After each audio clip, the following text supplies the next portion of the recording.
10 ఆజ్ఞలు చదువుకుందాం అండి. నిర్గమకాండము 20వ అధ్యాయం మొదటి నుంచి. దేవుడు ఈ ఆజ్ఞలనియు వివరించి చెప్పెను. నీ దేవుడనైన యెహోవాను నేనే దాసుల గృహమైన ఐగుప్తు దేశములో నుండి నిన్ను వెలుపలికి రప్పించి తిని. నేను తప్ప వేరొక దేవుడు నీకు ఉండకూడదు. పైన ఆకాశమందే గాని, క్రింది భూమి అందే గాని, భూమి క్రింద నేలయందే గాని యుండు దేని రూపమునైనను విగ్రహమునైనను నీవు చేసుకొనకూడదు. వాటికి సాగిలపడకూడదు, వాటిని పూజింపకూడదు. ఎలయనగా నీ దేవుడనైన యెహోవానగు నేను రోషము గల దేవుడను. నన్ను ద్వేషించు వారి విషయములో 3-4 తరముల వరకు తండ్రుల దోషమును కుమారుల మీదికి రప్పించుచు, నన్ను ప్రేమించి నా ఆజ్ఞలు గైకొని వారిని 1000 తరముల వరకు కరుణించువాడనై ఉన్నాను. నీ దేవుడైన యెహోవా నామమును వ్యర్థముగా నొచ్చరింపకూడదు. యెహోవా తన నామమును వ్యర్థముగా నొచ్చరింపు వానిని నిర్దోషిగా ఎంచడు. విశ్రాంతి దినమును పరిశుద్ధముగా ఆచరించుటకు జ్ఞాపకం ఉంచుకును. 6 దినములు నీవు కష్టపడి నీ పని అంతయు చేయవలెను. 7వ దినము నీ దేవుడైన యెహోవాకు విశ్రాంతి దినము. దానిలో నీవైనను, నీ కుమారుడైనను, నీ కుమార్తెనను, నీ దాసుడైనను, నీ దాసి అయినను, నీ పశువైనను, నీ ఇండ్లలోనున్న పరదేశి అయినను ఏ పనియు చేయకూడదు. 6 దినములలో యెహోవా ఆకాశమును, భూమియు, సముద్రమును, వాటిలోని సమస్తమును సృజించి 7వ దినమున విశ్రమించెను. అందుచేత యెహోవా విశ్రాంతి దినమును ఆశీర్వదించి దాని పరిశుద్ధపరచెను. నీ దేవుడైన యెహోవా నీకనుగ్రహించు దేశములో నీవు దీర్ఘాయుష్మంతుడు అన్నట్లు నీ తండ్రిని, నీ తల్లిని సన్మానించుము. నరహత్య చేయకూడదు, వ్యభిచరింపకూడదు, దొంగిలకూడదు, నీ పొరుగువాని మీద అబద్ధ సాక్ష్యము పలుకకూడదు, నీ పొరుగువాని ఇల్లు ఆశింపకూడదు, నీ పొరుగువాని భార్యనైనను, అతని దాసునైనను, అతని దాసినైనను, అతని ఎద్దునైనను, అతని గాడిదనైనను, నీ పొరుగువాని తగు దేనినైనను ఆశింపకూడదు అని చెప్పెను. ఆమేన్. ప్రేమాగలమా ప్రియ రక్షకుడా, ప్రభువా మమ్ము కనికరించి మేమీ ఆజ్ఞల్ గైకొనుటకు మాయాత్మలను ప్రేరేపించు. ఆమేన్. అందరూ కూర్చున్నాండి. మహాకృపను బట్టి మనందరినీ కూడా ఆరోగ్యంగా సజీవ లెక్కలో ఉంచినందుకు దేవునికి స్తోత్రం చెల్లిద్దాం. హల్లెలూయా, హల్లెలూయా. అందరూ సంతోషంగా ఉన్నారా? సంతోషంగా ఉంటే మరి ఒకసారి దేవునికి స్తోత్రం చెప్దాం. హల్లెలూయా. ఈరోజు మరి విశ్రాంతి దినం మరియు అమావాస్య అండి.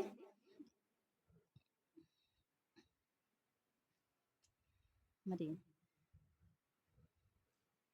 రేపు రొద్దుట మరి ఉగాది కదా ఏమండి? ఉగాదేనా? ఉగాది అంటే ఏంటి? యుగానికి ఆది అని, సంవత్సరాది అంటారు కదా, క్రొత్త సంవత్సరం. కాబట్టి మనం దేవుడు ఒకసారి చూద్దామండి. మరి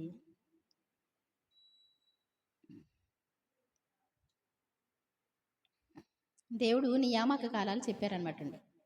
మనం నియామక కాలాలు అంటే 24:1 యోబు గ్రంథం 24వ అధ్యాయము 1వ వచనం. దేవుడు నియామక కాలాలని ఏర్పాటు చేశారంట. నియామక కాలాలు అంటే ఈ కాలములలో దేవుని సన్నిధికి రావాలి. మందిరానికి కొన్ని కట్టడలు ఉంటాయి. ఎవరికి వాళ్ళు పాస్టర్లు ఏమండి వాళ్ళ సొంత ఇష్టాలను బట్టి వచ్చేయండి, మీకు అనుకూలం ఉన్నప్పుడు ఏమండి, మీకు కష్టాలు వచ్చినప్పుడు, మీకు శ్రమలు వచ్చినప్పుడు వరుసగా పెట్టేసి, మరి మనకి సంతోషంగా ఉన్నప్పుడు, మన పనులు ఉన్నప్పుడు మానేసి, అలా కాదు కదా.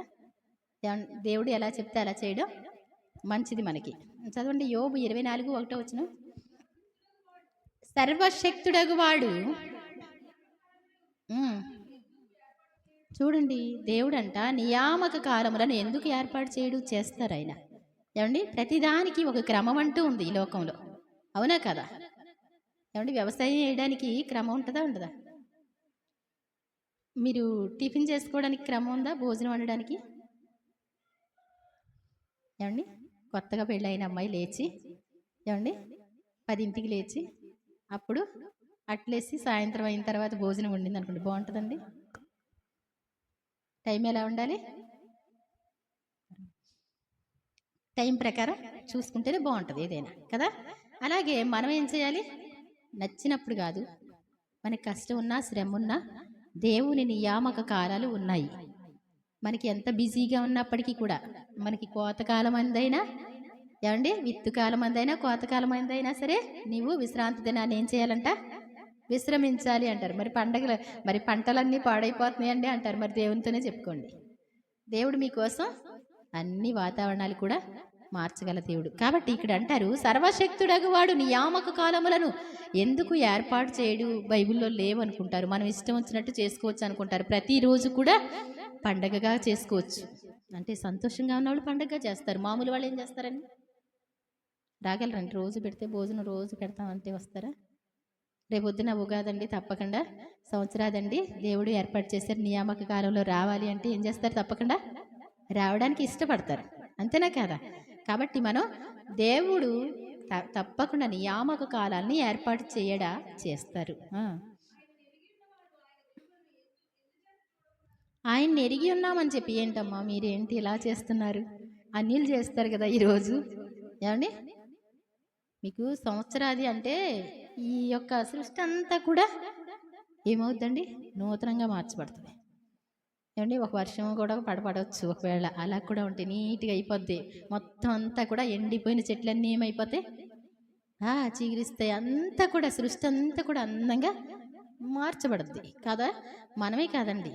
కాబట్టి ఇక్కడ అంటాడు, ఆయనను ఎరిగి ఉన్నటువంటి వారు ఆయన దినములను ఎందుచేత చూడకున్నారు. ఆయన దినాలు అంటే ఏంటి? ఆయన దినములు అంటే దేవుడు ఏర్పాటు చేసినటువంటి దినాలు. మన ఇష్టం వచ్చినట్టు మనం చేస్తే కాదు, మనం గుర్తుపెట్టుకోవాలి. దేవుడు ఏది చెప్తే అది మనం చేయడం మంచిది.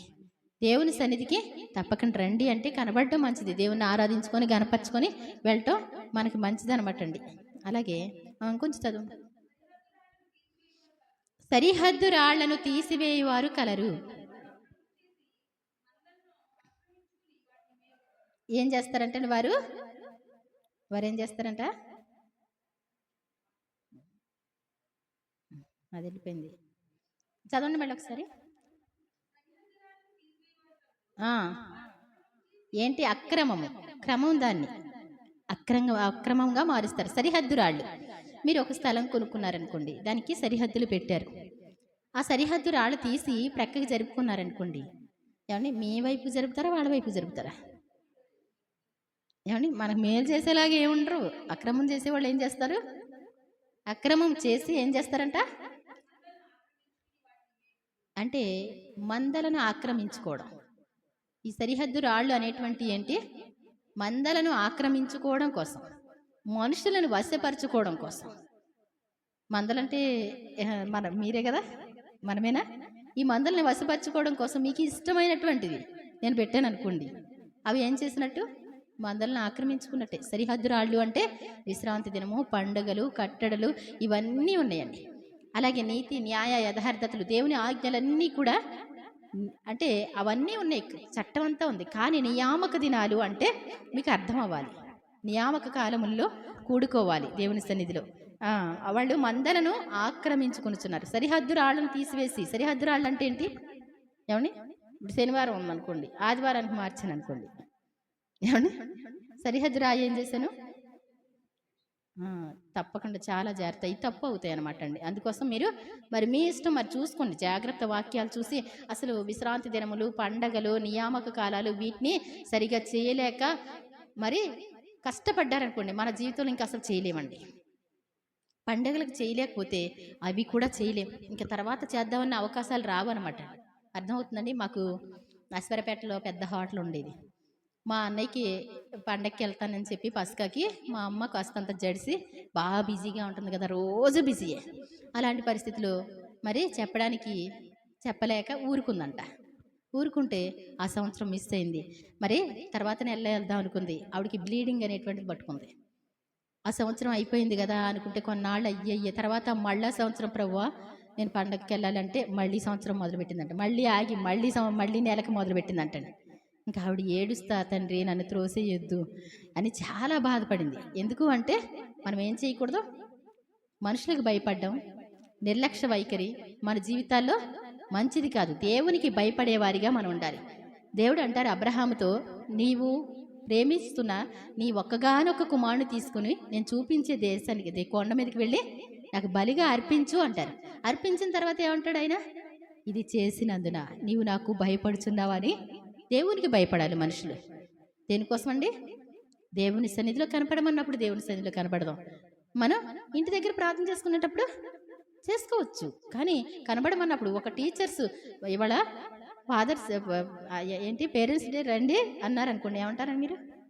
ఖాళీ లేదంటే కుదురుద్దండి. టీచర్ దగ్గరికి వెళ్తే నోరు మూసుకొని ఊరుకుంటున్నారు తల్లిదండ్రులు. నేను చూశాను, అమ్మో మా పిల్లోడు పంపిస్తాడు లేదో కదిలితే అండి ఏమంటారు. మరి కనీసం స్కూల్కి భయపడినంత దేవునికి భయపడకపోతే మన భక్తి ఏంటండి? ఒక విషయం, దేవునికి భయపడాలా వద్దా? మనం దేవుడు ఏది చెప్తే అది మనం వినాలన్నమాట అండి. కాబట్టి అలాగే మరి చూద్దాం ఒకసారి.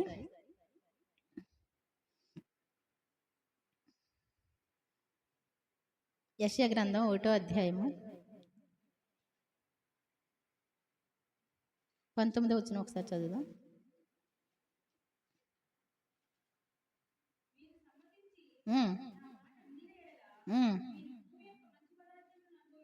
ఇక్కడ ఏంటంటే మీరు సమ్మతించి నా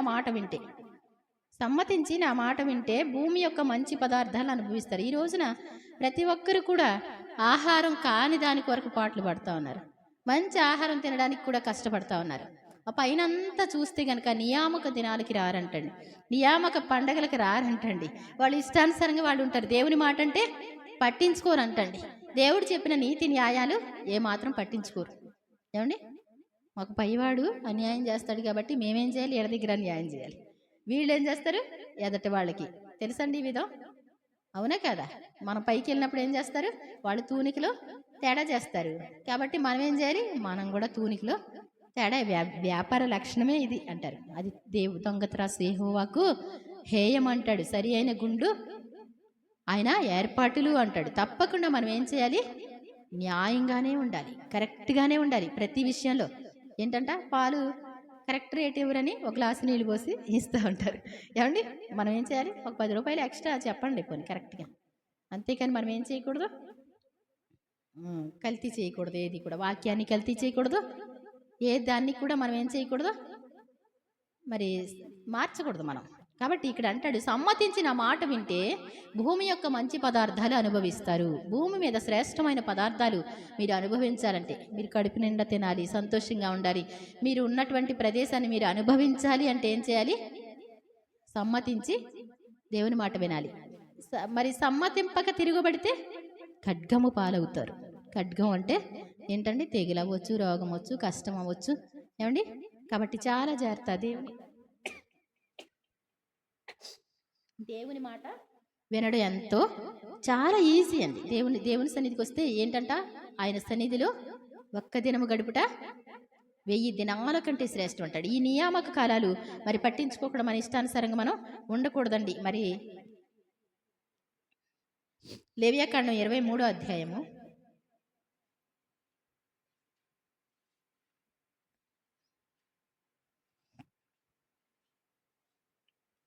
చదవండి ఒకసారి. కాదు సారీ, ఫస్ట్ నుంచి కాదు, 23 లేవియాకాండమే నేను చెప్పింది. 23 ఫస్ట్ నుంచి.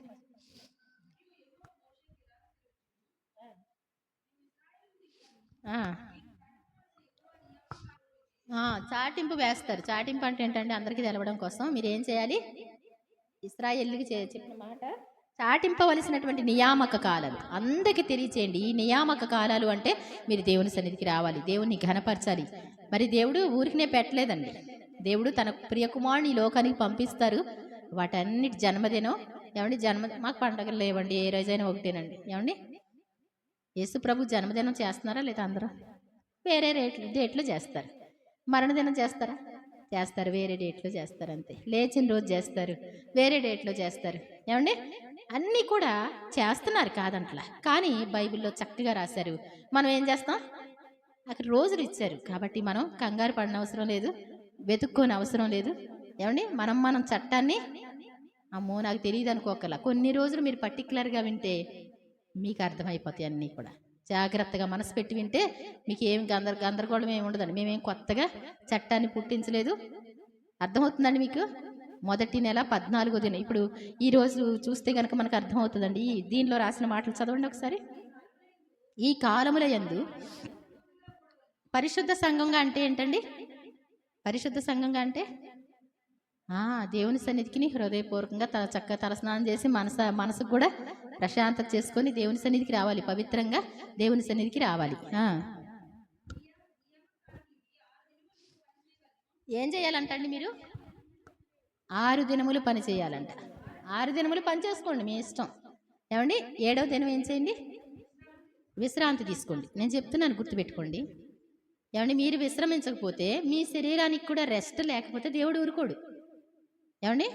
ఒక పనిముట్టు ఉందనుకోండి, గంట సేపు మాత్రమే వాడండి, ఆ తర్వాత దాన్ని ఆఫ్ చేసి మళ్ళీ తర్వాత కాసేపు ఆగి వేసుకోండి అని రూల్ ఉందనుకోండి. గంట కంటే ఎక్కువ పని చేస్తే అది ఏమవుతుంది? పాడైపోద్ది. మీ శరీరం కూడా అంతే, మీ భూమి కూడా అంతే. ఏమండి? అందుకే రోగాలు ఎక్కువ. నియామక కాలాల్ని వాళ్ళు చేయలేదు కాబట్టి వాళ్ళు ఏంటంట శత్రువుల చేతికి అప్పగింపబడతారంట. మంచాల మీద ఉండి వాళ్ళు విశ్రాంతి పొందాలంట. ఎందుకండి మనకింత? ఏమండి? నీరసం వచ్చింది, రెస్ట్ లేకుండా. ఏమండి? వారానికి ఒకసారి శరీరానికి ఏం చేయాలంట? రెస్ట్ ఇచ్చేయాలంట. దేవుడు చెప్పిన మాట చక్కగా అఫీషియల్గా.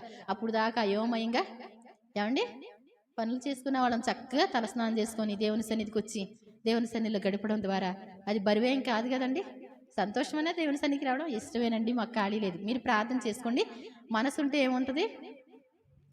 తప్పకుండా. కాబట్టి మీరు ప్రభువా నన్ను విశ్రాంతి దినంలో ప్రవేశపెట్టండి. మీరు సమ్మతించి దేవుని మాట వినకుండా ఉండి మీ జీవితాన్ని పాడు చేసుకోవడం అది అవివేకమే కదా. మళ్ళీ మనం మోసం చేసుకున్నట్టు కదండి. అంతేనే కాదా? ఎవరికి నష్టం? మీ జీవితంలో దేవుడు చెప్పిన మాట వినలేకపోవడానికి మా ఆయన గారు వెళ్ళనివ్వలేదండి, మా ఆవిడ వెళ్ళనివ్వలేదండి, నాకు పనులండి, అక్కడ సాకులు చెప్పడానికి ఏమీ కుదరవండి. దేవుని ఎదుట నిలబడినప్పుడు ఏమండి మీరు ఎక్స్ట్రా చేయని అవసరం లేదు. ఏమండి? ఇప్పుడు లోన్ పెట్టామండి, ఏమండి మాకు గుర్తింపు కార్డు కూడా ఉందని ఎక్స్ట్రా పెట్టామనుకోండి, ఏం చేస్తుందండి? పక్కన పడేస్తారు అంతే. నువ్వు ఎక్స్ట్రా చేసినవి ఏమి రావు. నువ్వు అస్సలు చేయవలసినవి మాత్రం వచ్చినాయా లేదా? అర్థమవుతుందండి? మీరు అంతకంటే ఎక్కువ ప్రయాసపడిన దానివల్ల గుర్తుపెట్టుకోవాలి. కరెక్ట్గా మనం చేయవలసింది చేస్తున్నామా లేదా? దేవుడు కనబడమన్నప్పుడు కనబడుతున్నామా లేదా? దేవుడు చెప్పిందల్లా చేస్తున్నామా లేదా? ఆయన మాట ప్రకారం చేస్తున్నామా లేదా? ఏమండి? అంతేనా కాదా? కాబట్టి చాలా జాగ్రత్త. అస్సలైన దాన్ని మనం చెయ్యాలి. ఒకవేళ ఆయన ఇష్టమై ఉండి మనం ఎక్స్ట్రా చేసిన దానికి దేవుడు జీతం ఇస్తారు, కాదంటలేదు. కానీ అసలు దానికి తక్కువ చేస్తే ఏమవుతుంది?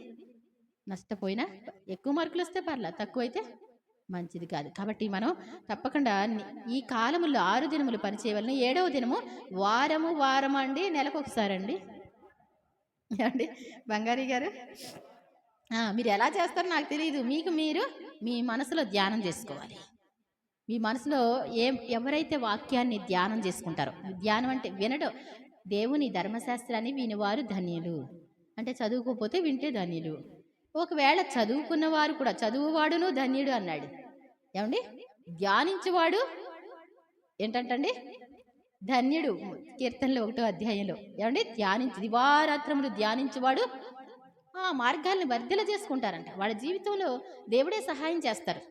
ఏమండి? భక్తులైనటువంటి వాళ్ళకి ఏమీ తక్కువ కాలేదు. వాళ్ళకి మనకెందుకన్నీ తక్కువ?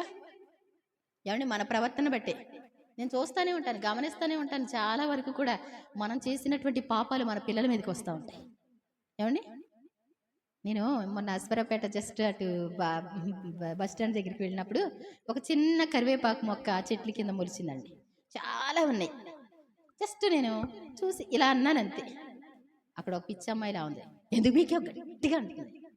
నేను అన్నా, ఏం తెలివితేటలో ఇవన్నీ చెట్లు కావా అంటే, అవన్నీ ఏమన్నా ఇలా పడి మొలిసినవి అన్నీ ఎదిగిపోతాయా, జస్ట్ వేరుతో వస్తుందా అని మెల్లిగా ఇలాగ అన్నాను అంతే. వాళ్ళ బుద్ధి, వాళ్ళ తల్లిదండ్రుల బుద్ధి అలాగే ఉంటుంది. వీళ్ళ పిల్లలు వాళ్ళ యొక్క పరిస్థితికి కారణాలేంటి? ఒక మంచి చెడ్డ లేనటువంటి బ్రతుకులు అనిపించింది నాకు. ఇది ఒక దెయ్యంలాగా పడిపోతుంది అమ్మాయి. తెలివితేటలు చాలా ఎక్కువనే నీకన్నా నేను. ఏమండి? అన్ని చెట్లేగా అన్నీ చిన్న చిన్ని మరి కాకులు రెట్లేస్తే మొలుస్తాయి కదా, అలా చాలా జాగ్రత్త. మన పిల్లలకు కూడా మనం ఏమి ఇవ్వాలి? నీతిగా న్యాయంగా జీవిస్తే మన పిల్లలకు కూడా మంచి బాటలో నడుచుకుంటారు, మంచి స్థితిలో ఉంటారండి. మనం ఏం తీసుకెళ్లేది ఏమీ లేదు. ఏమండి, ప్రవీణ్ గారు ఉన్నారు, పగడాల ప్రవీణ్ గారు. ఏమండి, చిన్న వయసే కదా, చిటుక్కుమని వెళ్ళిపోయారు కదా ఆయన. ఏమండి, ఆయనకి ఏం నష్టమేం లేదండి. ఒక విషయం, ఆయన రెడీగానే ఉన్నారు. అర్థమవుతుందండి. పరలోక రాజ్యానికి ఎవరు రెడీగా ఉంటారో వాళ్ళని తీసుకెళ్ళిపోతాడు, ఏం పర్లేదండి. దేవుడు ఎవరినైనా, ఆయనకి ఏం తెలియదు, వాక్యం చెప్పింది ఒకటే, వెనక్కి వచ్చేది ఒకటే తెలుసు, ఇంకంతే, ఇంకేం తెలియదు. ఎండ అయింది కూడా తెలియదు, అవునా కదా? కాబట్టి గుర్తుపెట్టుకోండి, ఎప్పుడు మనం వెళ్ళిపోతామో దేవుని సన్నిధికి తెలియదు. కానీ ఏం చేయాలి మనం? ఇప్పటికైనా సరే తీర్మానం చేసుకొని, ప్రభువా మీ ఆజ్ఞలు మీ కట్టడలు అనుసరించేవారిగా నన్ను సిద్ధం చేయండి ప్రభువా అని ప్రార్థన చేసుకుంటే దేవుడు ఏం చేస్తారు? అవకాశం ఇస్తారు. అప్పుడు ఆరోగ్యం ఉంటుంది, మీకు సంతోషంగా జీవితాన్ని గడపొచ్చు అనమాట అండి. అది పరిశుద్ధ సంఘపు దినము. ఏంటంటండి విశ్రాంతి దినం ఏంటి? మరి లేని రోజు పెట్టారనుకోండి, మీరు ఒక ఫంక్షన్ పెట్టుకున్నారు, నాకు ఈరోజు ఖాళీ లేదు, వేరే చోటకి వెళ్తున్నాను, తర్వాత వచ్చాను అనుకోండి, ఏం చేస్తారు మీరు? మనకు ఒక విషయం ఏంటంటే, దేవుని మాటను మాత్రమే మేరుతున్నాం, మనుషుల మాటలు కానీ, ఏమండి బంధువుల మాట కానీ ఎవరైనా తీసేస్తారండి. అన్నయ్య కొడుకు పెళ్ళి అవుతుందంటే మీరు ఏం చేస్తారు? వారం రోజులు పని కట్టి పెట్టేసి ఒక 20,000 అప్పు తీసుకొని వెళ్ళిపోరండి. పేతురు గారు వెళ్తారా వెళ్ళరా? అబ్బో మా అన్నయ్య గారు అబ్బాయి అండి, మేము వెళ్ళకపోతే ఎలాగండి? మరి దేవుని సన్నిధిలో దేవుడు అన్నాడు, మీ శక్తి కొలది వేసుకోండి అంటే ఒకరోజు భోజనం అన్నా ఏర్పాటు చేసుకోవాలి ఎవరైనా.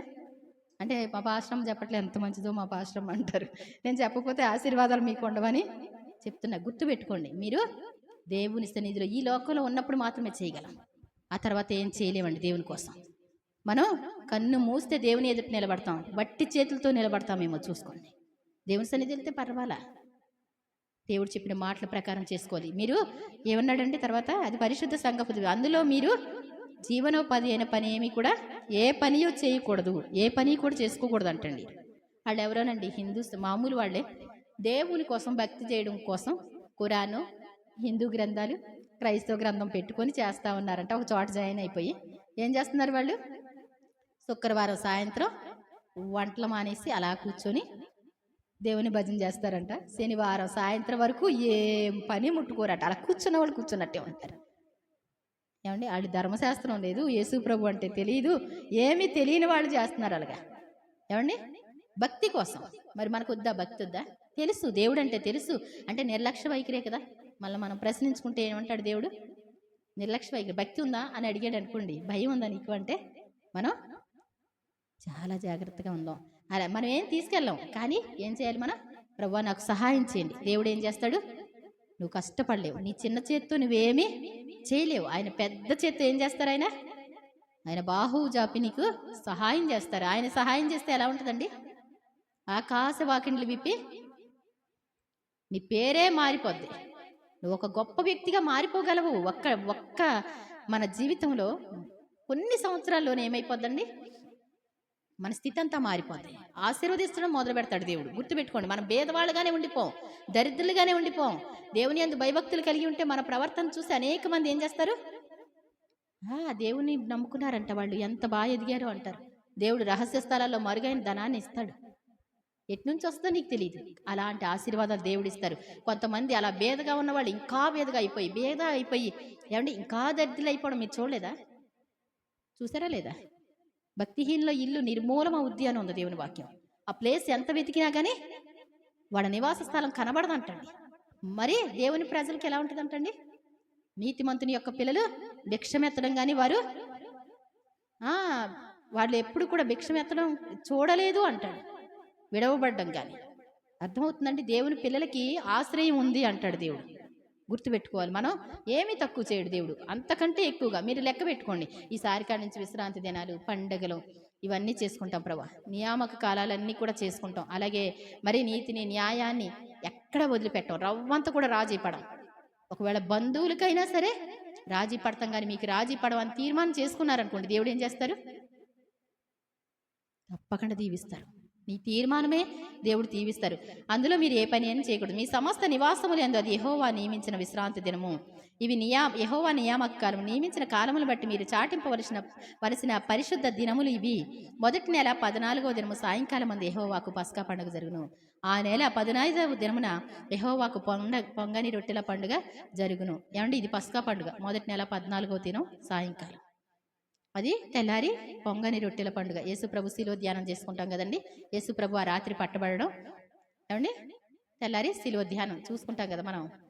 అంటే రేపొద్దుట మరి మరి ద్వితీయోపదేశకాండం 16వ అధ్యాయంలో మొదటి వచనం అండి. 16 మొదటి వచనం చూడండి ఒకసారి.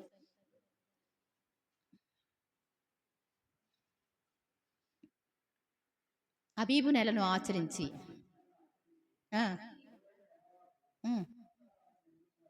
ఈ నెల అంతా కూడా మనం ఏం చేయాలంటండి, ఎక్కువ ఉంటాయి అనమాట అండి. అబీబు నెలను ఆచరించి, ఈ నెల రేపు నుంచి స్టార్ట్ అవుతుంది. ఆబీబ్ అనేటువంటి నెల సంవత్సరానికి మొదటి నెల. అది మనం ఏం చేయాలి, ప్రభువా, మరి అందరూ చేసుకుంటున్నారు జనవరి 1 అయితే, ఎవరైనా అన్నిలైనా చేసుకుంటూ ఉంటారు కదా. మనం తప్పకుండా ఈ రోజుని మాత్రం రేపు దేవుని సన్నిధిలో కనబడాలి. అలాగే విశ్రాంతి దినాలు, అలాగే మరి పస్కా పండుగ, పర్ణశాలల పండుగ, పెంతుకొస్తు పండుగ, ఏమండి, అలాగే అమావాస్య కూడా వాటితో జతపరిచారు. యెహెజ్కేలు గ్రంథం 45:17 ఒకసారి చదవండి. నేను ఇంకా మరి ఎక్కువ తీసుకోను. యెహెజ్కేలు గ్రంథం 45:17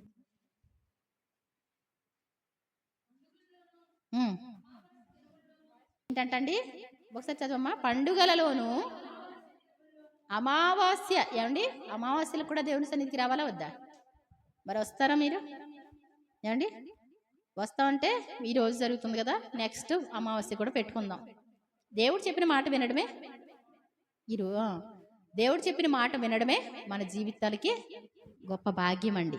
పండుగల్లో కనపడాలి, అమావాస్యలో కనపడాలి, విశ్రాంతి దినాల్లో కనపడాలి. ఇశ్రాయేలు కొడుకును నియామక కాలముల్లోనూ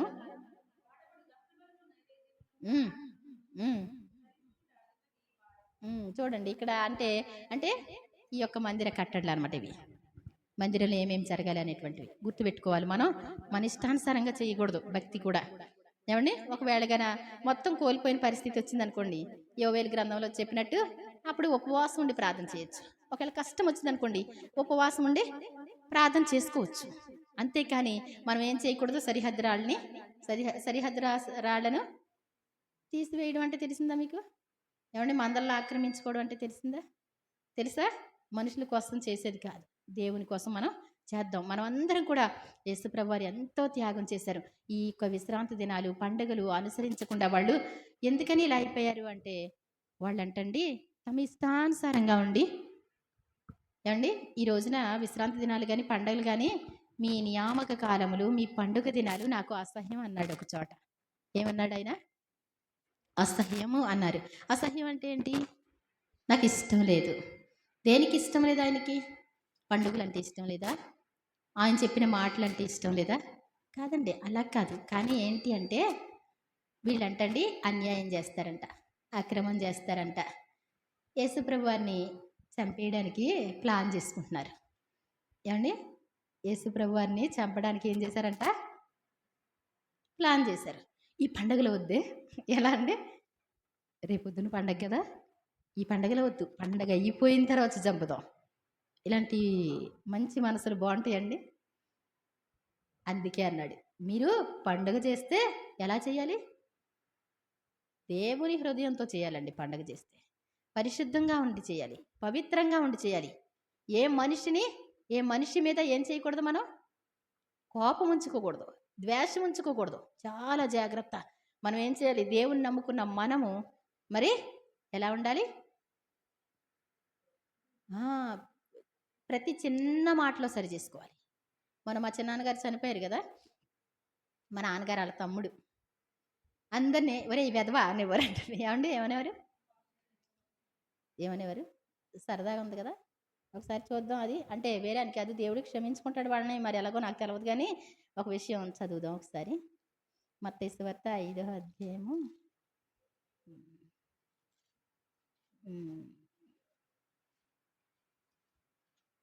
5వ అధ్యాయము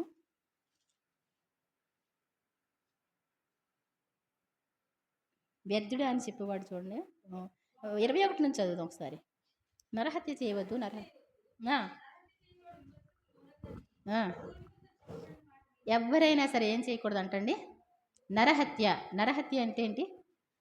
మనం ఎవరి మీద ఎప్పుడైనా నరహత్య చేసామా? ఎవరన్నా చంపేసామా చెప్పండి? చంపలేదు కదా. ఏమండి, అందరం చంపలేదు అనుకుంటాం. ఇక్కడ నరహత్య చేయవద్దు అని చెప్పబడిన మాట మీరు విన్నారు కదా.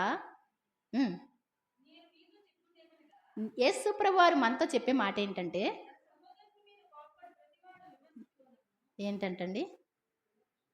నిర్నిమిత్తంగా అంటాడు. నిర్నిమిత్తంగా బ్రాకెట్లో పెడతాడు. నిర్నిమిత్తంగా ఏంటి? నాకు అధికారం ఉంది కదా.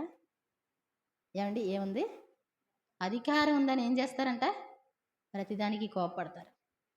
అలా నిర్నిమిత్తంగా కోపపడు ప్రతివాడు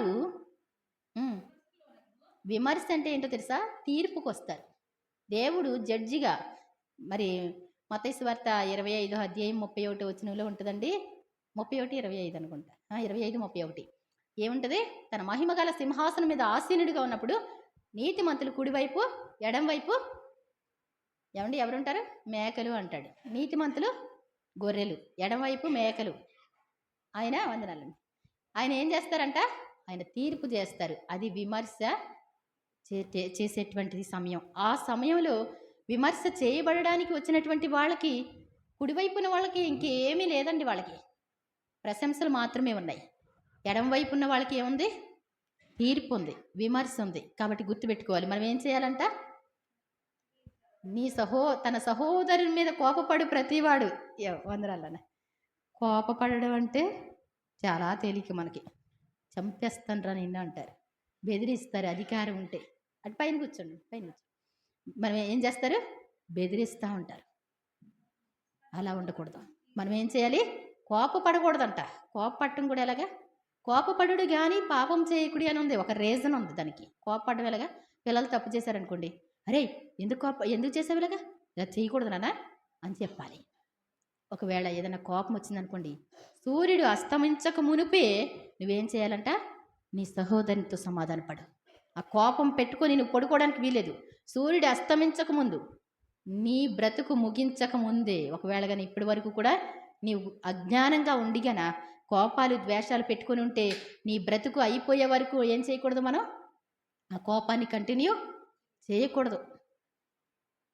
ఎక్కడికి వెళ్ళినప్పటికీ కూడా ఏంటంటండి, ఎక్కడికి వెళ్ళినప్పుడు ఏం చేయాలంట?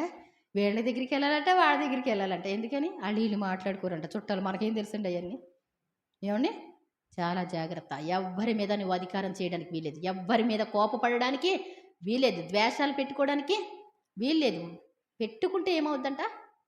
విమర్శలోకి వస్తా ఉంటా. తన సహోదరుని చూచి వ్యర్థుడా అంటే ఏంటండి? మనకి సింపుల్ పదం ఏంటి? వెధవ. మా నాన్నగారు ఏమో వెధవన్నారా వెధవ అనేవాడు ఎప్పుడు. మా అమ్మనైనా అస్తమాన్ అనేవారు. ఏమండి, మా చిన్నాను కూడా ఎవరే వెధవ ఇట్రా ఏంటంట? వెధవ అంటే ఏంటి? మహాసభకు లోనవుతారు. తీర్పుకు వచ్చిన, విమర్శకు వచ్చిన, మహాసభకు వచ్చిన ఫైనల్ జడ్జిమెంట్ అండి. ఎవరిని కూడా ఏమనకూడదు? పనికి మాలిన వాడా అనకూడదంట. దేవుడు పుట్టించిన ప్రతి ఒక్కరు కూడా ఎవరు? శ్రేష్ఠులే. ఎవరిని ఏమనద్దు. అంటే కొంచెం గద్దించండి, అంతేగాని ఇష్టం వచ్చిన అంతే. సాతాను ఏం చేస్తుంది అంటే సింపుల్గా ఏం చేస్తుంది? దారి తప్పించడం. వెధవ అంటాం, పనికిరాని వాడా అంటాం, ఏమండి చిటిక్కుమని కోపపడడం. వీటి ద్వారా నరకానికి పాత్రలు అయిపోతామంటండి. ద్రోహి అని చెప్పువాడు దేనికంటండి? తప్పేం చేయక్కల. యోబు గారు ఎంత భక్తుడండి? చాలా భక్తిపరుడు కదా. మోషే గారు ఎంత భక్తిపరుడు? యోబు గారు తన స్నేహితుల కోసం క్షమాపణ వేడుకొని ప్రార్థన చేస్తే ఏమల్లా అసలు స్నేహితులను కూడా వద్దయ్య బాబు మిమ్మల్ని ఏం అడగట్లేదు నేను అన్నాడు అంతే. కానీ మోషే గారు లాంటి ప్రార్థన చేసేవాడు ఎవరు లేరంట. మోషే సమూయేలు ఉన్నారంట ప్రార్థన చేసేవాళ్ళు. మాటికి ఏం చేసేవారంట? తప్పు చేసి మళ్ళీ ఏం చేసేవారంటండి? రోగం వస్తే క్షమించండి ప్రభు, ఈ కష్టం వస్తే క్షమించండి ప్రభా. మరలా మళ్ళీ తెల్లారి అదే ఇదేంటి నిన్నగే ఇలా జరిగింది అంటే మళ్ళీ వినేవాళ్ళు కాదంటండి, మళ్ళీ చేసేవారంట. ఇలాంటి ప్రజల కోసం మరి ఒకసారి తెగిలి వస్తే మళ్ళా ఆ తెగులు పోయిన తర్వాత మరలా ఏం చేశారు, మరలా విగ్రహారాధనకు వెళ్ళిపోయేవారు. అలాంటి పరిస్థితిలో ఏమండి ఈ ప్రజలు నేనేమన్నా కన్నానా? ఏమండి వాళ్ళు మంచినీళ్ళ కోసం ఆయాసపడతా ఉన్నారు. మాకు దాహం ఎక్కడి నుంచి వస్తాయి నీళ్ళు? ఇంతమందికి నీళ్ళు ఎక్కడి నుంచి వస్తాయి? ఆ రోజు చెప్పాం కదా. ఏంటంటండి ఆ రోజు ఏం చేశారు? ఆ రోజు చెప్పాం కదా, మాకు దాహానికి సరిపోవట్లేదని చెప్పాం కదా. అక్కడి నుంచి తీసుకురావద్దంటే ఈ మోషే అనేవాడు ఏం చేశాడు? మమ్మల్ని తీసుకొచ్చి తిప్పలు పెడుతున్నారు. ప్రతిదానికి ఎవరు? మోషేనే అంట మొదలుపెట్టారు. అలాంటి పరిస్థితిలో ఒక్కరోజు మాత్రం సహనం కోల్పోయాడు. ప్రతిసారి అడ్డుపడ్డాడు. 40 దినాలు ఉపవాసం ఉండి సాగిల పడతా ఎవరుంటారండి అలాంటి భక్తులు? యేసు ప్రభు తర్వాత మోషే గారే. అలాంటి మోషే గారికి ఒక రోజున అసహనం వచ్చి అన్నాడంటండి. ఏమన్నాడు? మోషే ఆ బండితో మాట్లాడి నీళ్ళు ఇస్తుంది అంటే మోషేలు అంటే బండనే అలా కొట్టి 2 సార్లు కొట్టి ఏమన్నాడు? ద్రోహులారా తాగండి, నీళ్ళు వస్తాయి బండ్లోంచి. ఏమన్నాడంటండి? కోపంలో ఏమంటాము? చిటిక్కుమని వచ్చేస్తాయి. ద్రోహి అని చెప్పువాడు నరకాగ్నికి లోనవును. సాతానుగాడు అంటాడంట, మోషే గారు చనిపోతే మోషే శరీరం నాకు కావాలి. అందుకే దేవుడు అన్నాడు, మోషే నెబో పర్వతానికి నువ్వు ఎక్కువసారి అలాగా ఆ యొక్క కనాను దేశం చూడు, నువ్వు మరణం అవుతున్నావు. ప్రభువా ఆ మాట మాట్లాడద్దు, నేను వెళ్తానన్న మాట మాట్లాడకు. నువ్వు 40 సంవత్సరాలు చాలా కష్టపడ్డాను నేను, ఆ మాట మాట్లాడకు, కుదరదు. ఒక్క నోటి మాటతో నేను ఏమైపోయావు? ఆగిపోయావు. మనం ఎన్ని మాటలు మాట్లాడుతూ ఉంటాం. ఆ మాట కోసం అంట సైతాన్ గాడికంట అధికారం ఉందంట. ఎవరి మీద? మోషే శరీరం మీద. నాకు శరీరం కావాలి, నాది. తప్పు చేశాడు, రేపు పొద్దుట నీ మీద నా మీద వెధవ అన్నాడు, పనికిరానివాడు అన్నాడు, ఇంకా రకరకాలు అన్నాడు. అన్నీ ఏం చేస్తాడు? నేరం మోపం, నేరాలన్నీ లిస్ట్ ఉంటుంది అనమాట వాడికి. ఏ టైంలో ఏమన్నాడు ఫీడ్ అయిపోతూ ఉంటుంది. మనకి డేట్లు గుర్తుండవు, సంవత్సరాలు గుర్తుండవు, మన ఫేస్లే మారిపోతాయి. ఏమండి వాడు ఏం చేస్తాడు? చిన్నప్పటి నుంచి లిస్ట్ బయటికి తీస్తాడు. గుర్తుపెట్టుకోవాలి. మనం ఏం చేయాలి? అన్నీ ఒప్పుకొని ప్రార్థన చేసుకోవాలి. నరహత్య చేయవద్దని చెప్పబడిన మాట మీరు విన్నారు కదా. ఏం చేయకూడదు? కోపపడితే విమర్శకు లోనవుతాడు. తర్వాత వ్యర్థుడా అని చెప్తే మహాసభకు లోనవుతాడు. ద్రోహి అని చెప్పేవాడు నరకాగ్నికి వెళ్ళిపోతాడు, డైరెక్ట్ పడతాడు. ఇంకా ఏమి లేదు, చాలా సింపుల్. మన ప్రతిరోజు నరకానికి వెళ్ళేటువంటి మరి సాతానుగాడికి దొరికే అవకాశాలు చాలా ఉన్నాయి. ఏమండి అందుకోసం మనకి ఆశీర్వాదాలు రావట్లే. మీకు మేలు కలుగుకున్నటకు మీ పాపంలే కారణము. మరి వ్యభిచారం చేయవద్దని చెప్పబడిన మాట మీరు విన్నారు కదా. ఏంటంటండి నేను మీతో చెప్పున్నదేమనగా, ఒక స్త్రీని మోహపు చూపుతో చూచు ప్రతివాడు ఏం చేస్తాడు? మోహపు చూపు అంటే ఏంటి? నాకు కావాలి అనుకున్నాడు అనుకోండి, ఆటోమేటిక్గా చేసేస్తాడు. నేను చంపాలి అనుకుంటే ఏం చేస్తాడు? చంపేస్తాడు. నేను తినాలి అనుకున్నాడు అనుకోండి, ఏం చేస్తాడు? ముందు ఇక్కడ కరెక్ట్ అవ్వాలి. ఇక్కడ కరెక్ట్ అయితే ఏమవుద్ది? బయట కరెక్ట్ అవుతుంది. అంతేనండి. కాబట్టి మనం ఏం చేయాలి? మైండ్ ఇక్కడ కరెక్ట్ చేసుకోవాలి. ఇక్కడ కరెక్ట్ అయిందంటే బయట ప్రపంచం కూడా కరెక్ట్గా అవుతాయి. అందుకోసం ఎవ్వరి మీద మనసు పెట్టుకోకూడదు, దేవుని మీదే మనసు పెట్టుకోవాలి. ప్రభువా నన్ను పరిశుద్ధపరచండి, పవిత్రపరచండి అని ప్రార్థన చేసుకోవాలి. మరి అన్ని విషయాల్లో కూడా ప్రతిరోజు తప్పిపోతూ ఉంటాం. ఇవన్నిటిని సరి చేసుకోవాలి. అలాగే నియామక కాలాలని కూడా ఏమండి సర్వశక్తిలోకి వాడు నియామక కాలంలో ఎందుకు ఏర్పాటు చేయడు? ఆయన ప్రజలు ఆయన దినములను ఎందుకు ఏం చేయట్లేదు? చూడ్చుటలేదు, అసలు గమనించట్లేదు ఎవరు కూడా. కాబట్టి మనం ఏం చేయాలి? నియామక కాలాల్లో దేవుని సన్నిధికి రావాలి. ప్రతిరోజు కూడా చిన్న మాట మాట్లాడితే తప్పు అయిపోతుందా? సాతానుగాడికి చిక్కుతున్నావా? ఒకవేళ ఇలాగే ఉండి నవ్వుతా మనం ఏ యాక్సిడెంట్లోనో ఎందుట్లోనో వెళ్ళిపోయామనుకోండి, తెలియకుండా మరి నరకానికి వెళ్ళిపోతారు కదా. ప్రార్థనకు వచ్చింది కాదు, వాడు ఏం చేస్తాడు? ఎప్పుడు చూస్తూ ఉంటాడు. కాబట్టి మనం ప్రతిరోజు కూడా ఒక అవగాహన కలిగినటువంటి జీవితం జీవించాలి. ఎక్కడ కూడా మనం ఏం చేయకూడదు? దీవించండి కానీ శపించవద్దు అంటాడు. మనం ఏం చేస్తామండి? కోపం వస్తే పోతే పోనేలే అనుకుంటారు, అవునా కదా?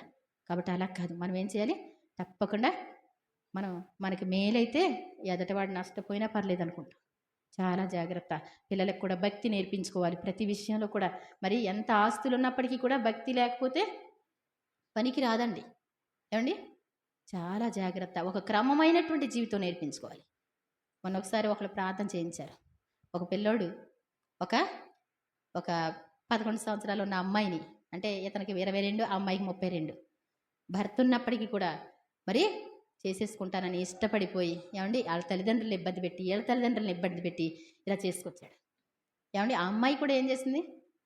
ఆ అమ్మాయి కూడా అలాగే ఇబ్బంది పెట్టింది. ఇలాంటి పరిస్థితుల్లో ప్రార్థన చేశాను, మీరు విగ్రహాలన్నీ తీసేయండి, నేను ప్రార్థన చేస్తాను. తీరా చూస్తే వాడు బ్యాగ్ పట్టుకుని వచ్చేసి వాళ్ళ తల్లిదండ్రులతో లేని వాడు చక్కగా వచ్చేసినప్పుడు మరి మరి దేవుని మరి మాటలు చెప్పుకోవాలి, దేవులోనే ఉండాలి. ఒక ముక్క కూడా నాకు తెలవదు వచ్చాడని కూడా. తర్వాత మళ్ళీ నేను బ్యాగ్ సర్దుతున్నాను వచ్చే అందంటాడు. నాన్న సోదరపడ్డారు. ఏమండి, ఏమైందో మనకి అన్నీ తెలియదు, కానీ నిన్న సాయంత్రం ఆ అమ్మాయి చనిపోయింది అక్క. మందు తాగి చచ్చిపోయింది. 3 సార్లు మందు తాగిందంట. ఈ అబ్బాయి 2 సార్లు తాగాడట. ఏమండి, అది క్రమమా చెప్పండి? తల్లిదండ్రులు బాధ పెట్టారు. ఆ అమ్మాయిని చేసుకోవడం మంచిది కాదు. భర్త ఉన్న అమ్మాయి, తల్లిదండ్రులు ఇబ్బంది. ఇప్పుడు 10 లక్షల పైనే కట్టాలో, కట్టినప్పటికి కూడా దేవునికి అన్యాయమే కదా. ఆ అమ్మాయి కూడా తప్పే కదా, ఒక భర్తను వదిలిపెట్టేసి రావడం. తన జీవితం పాడు చేసేసుకుంది కదా. క్రమం లేనటువంటి జీవితాలు ఉండకూడదు, క్రమం కావాలి. పెండ్లి అయిన వాళ్ళు ఎలా ఉండాలి, పెండ్లి కాని వాళ్ళు ఎలా ఉండాలి, కుమారుడు ఎలా ఉండాలి, తల్లిదండ్రులకి ఎలా ఉండాలి గుర్తుపెట్టుకోవాలి. అసలు చిందరవందర చేసేసుకున్నట్టు అయింది జీవితం. ఏమండి, చక్కటి అందగాడంట, ఆ అమ్మాయి మంచి అందగెత్తంట. ఏమండి, మంచి భర్తతో ఉండొచ్చు కదా. ఆడ పిల్ల ఉంది, చాలా అందగెత్తంట, 11 సంవత్సరాలంట. జీవితం పాడు చేసుకున్నట్టుగా. ఇంకో పిల్లోడు కూడా ఉన్నాడు కాబోలు. వద్దు, ఎక్కడ కూడా ఇక్కడ కరెక్ట్ చేసుకున్నాం అనుకోండి, మైండ్లో కరెక్ట్ చేసుకున్నాం అనుకోండి, ఏమవుద్ది? ఈ తప్పు నువ్వు చేయకూడదు. అర్థమవుతుందండి? ఎవ్వరు కూడా, మనం కంచే చేను మేస్తే కాచేవాడు ఎవరు అంటారు. కంచిగాన వెళ్ళి చేను మేసింది అనుకోండి, పనికిరాదు కదా. మనం క్రైస్తవులుగా ఉండి మనం ఏం చేయకూడదు? పొరపాట్లు చేయకూడదు, తప్పు చేయకూడదు. ఏమండి, తల్లిదండ్రుల్ని బాధ పెట్టకూడదు. బుద్ధి లేని కుమారుడు తన తండ్రికి దుఃఖం కలిగిస్తాడంట. బుద్ధి కలగ కుమారుడు తండ్రిని సంతోషపరుస్తాడంట. మనం దేవునికి సంతోషం కలిగించాలి, మన కన్న తల్లిదండ్రులకు కూడా సంతోషం కలిగించాలి. గుర్తుపెట్టుకుందాం ప్రతిరోజు కూడా, ప్రభువా, మరి ప్రతి మాట కోపపడొద్దు, పనికి మాలినవాడా అనొద్దు, వెధవా అనొద్దు. ఏమండి, మీకు కోపం వచ్చిందనుకో, ఒరే బాబు ఎందుకు చేసావరా అనాలి. ఏమన్నారు? ఏమండి, అంతేనా కదా? ఒరే వెధవగానా అన్నాం అనుకోండి, ఏమైపోయింది? అంతే కదా. నేను ఒక అతను 1 లక్ష రూపాయలు మోసం చేశాడు. 1,00,000 కాదండి, మనకు 6-7 లక్షలు రావాలి లెక్క ప్రకారం, ఇన్సూరెన్స్ కడుతున్నానని చెప్పి. నాకు చిరాకు వచ్చి, కోపం వచ్చి, వెధవకానా అన్నాను గగ్గున. చూసుకోండి, గుండెంతా బరువు అయిపోయింది. వెంటనే వచ్చి మోకరించి నా ఆత్మీయత అంతా ఎగిరిపోయినట్టు అయిపోయింది. బాబోయ్, ఎంత కష్టమా! 1,00,000 రూపాయలేమో కానీ నా మైండ్ అంతా ఆబ్సెంట్ అయిపోయింది. గుర్తుపెట్టుకోవాలి, ఒక్క చిన్న మాట నిన్ను పరలోక రాజ్యం వెళ్ళకుండా ఆపేస్తుంది. నువ్వేమి సంపాదించినా పర్లా, సంపాదించకపోయినా పర్లా, 6 దినాలు పని చేయి, 7వ రోజు కుదరాలి. అంతే, కుదరకుండా ఉండటం కుదరదు. ఒక అధికారి దగ్గర ఉన్నవాళ్ళు మేము రావండి అంటే కుదురుద్దండి? దేవుని చేతిలో ఉన్నాం మనం. నీ కష్టార్జితాన్ని ఎందుకు వ్యయపరచడం? నెల రోజులు సంపాదించింది ఒక్కరోజు తీసుకెళ్ళిపోయాలి. ఏమండి, సంవత్సరాలు సంపాదించింది ఆస్తులు అమ్ముకొని ఖర్చు పెట్టుకునే వాళ్ళు అన్నారు. మన సంపాదన, అందుకే అంటాడు, యెహోవా ఆశీర్వాదం ఐశ్వర్యమునిచ్చును, నల్ల కష్టం చేత ఆశీర్వాదం ఎక్కువ కాదు. గుర్తుపెట్టుకుందాం. ఆయన నియామక కాలాల్లో అలాగే నీతిగా, న్యాయంగా, యథార్థంగా ఉందాం. ప్రతిరోజు మన జీవితాన్ని గమనించుకుందాం. లేకపోతే మనం ఏమవో పరలోక రాజ్యం వెళ్ళడం. దేవుడు తన పరిశుద్ధ వాక్యాన్ని దీవించునుగాక. పరిశుద్ధుడైన పరమ తండ్రి, మీ ఘనమైన నామానికి వందనాలు ప్రభువా. మరి ఒకసారి మీ కృపాసనం సమీపించి ప్రార్థిస్తున్నాం. ఈ విశ్రాంతి దినం మరియు అమావాస్యలో మీ సన్నిధిలో చేరిన మమ్మల్ని అందరినీ కూడా దీవించండి. సంఘ బిడ్డలందరినీ కూడా దీవించండి. విన్న వాక్యం నాలో మాలో ఫలింపచేయండి. మీ మాటలు అన్నిటికీ భయపడి నాయనా వణుకుచ్చు నాయనా వినగలిగిన కృప దయచేయండి, చేయగలిగిన కృప దయచేయండి. ఈ లోకం మాది కాదు నాయనా. ఈరోజు ఉన్నాం, రేపు ఉంటామో లేదో తెలియదు, కానీ నిజంగా నమ్మకమైన వారిగా ఉండడానికి సహాయం చేయండి. నమ్మకమైన నగరము వేసే ఆయనే అంటారు. బంగారం ఎట్లు మందగిలినది అంటారు. నిజంగా బంగారాలుగా ఉన్న మేము నాయనా మరి మీకు ఇష్టం లేని కార్యాలకు వెళ్ళకూడదు నాయన. మేము పరిశుద్ధంగా పవిత్రంగా ఉండాలి. ప్రతిరోజు కూడా మరి సరిచేసుకునేటువంటి కృప మాకు దయచేయమని ప్రార్థిస్తున్న. కూడి ఉన్న బిడ్డలందరినీ దీవించమని నడిపించమని, వాక్యం విన్న బిడ్డలందరినీ దీవించి సరిచేసుకునే అనుభవం దయచేయమని, అలాగే రేపు నాయన మరి పండుగ ప్రభు మా జీవితంలో మరి ఒక సంవత్సరం మీరు ఇచ్చారు. ఆ సంవత్సరాన్ని మీరు ఆయన మమ్మల్ని మా జీవితంలో దీవెనకరంగా మార్చి ఒక నూతనమైన జీవితాలు మాకు దయచేస్తారని, తప్పకుండా మీరు నడిపిస్తేనే నడవగలరు బిడ్డలు. మీరు చేయి పట్టుకొని నడిపించమని, మంచి ఆరోగ్యాలతో సంతోషంతో మరలా సంవత్సరం వరకు కూడా బిడ్డలందరూ కూడా మీ సన్నిధిలో వర్ధిల్లుదురుగా కానీ ప్రార్థిస్తూ, మా జీవితాల్లో ఈ మధ్యలో చేసిన మేళ్ళకై ఉపకారాలకే మీకే మహిమ చెల్లిస్తూ యేసు ప్రభువారి దివ్యనామమున అడిగి వేడుకుంటున్నాను తండ్రి. ఆమేన్. చిన్న